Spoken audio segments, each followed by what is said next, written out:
I want to watch the news. Are you making headway at least? This is the news.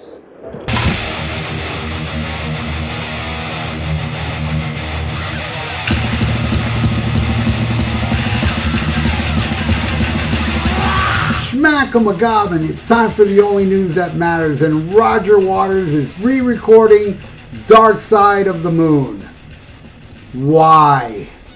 Well, he says, we are now in the process of finishing the final mix, and it turned out really great, and I'm excited for everyone to hear it.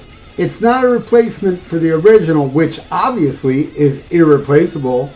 Yeah. In the Telegram interview in the same week, Waters said of his former bandmates that they can't write songs. They've nothing to say. They are not artists.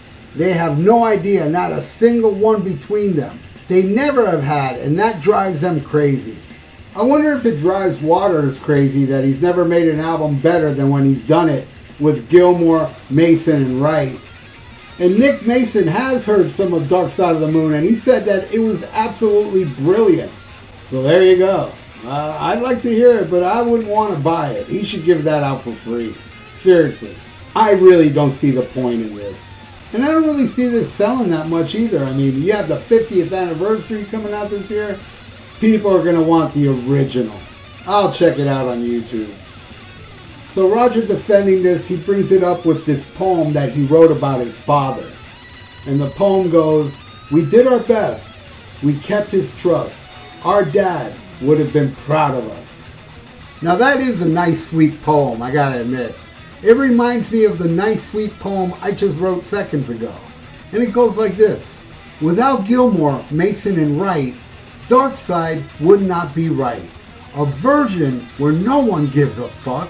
Hey Roger, come suck on these nuts. So that's it for the only news that matters. Thank you so much for watching. If you'd like to donate, I got a PayPal in the description below, and please subscribe to my channel if you haven't, and click that little notification bell. It's good for the YouTube algorithms. So stay frosty, listen to Black Sabbath, and smack 'em a gob. Check out the Rock and Metal Combat Podcast with the Podcast Kings, and also the YouTube page where you have a link to the podcast and YouTube page right down there in the description. So join the greatest podcast ever. According to Science.com, God and Satan. It's their favorite podcast. It'll be yours too. Check it out. Link is below.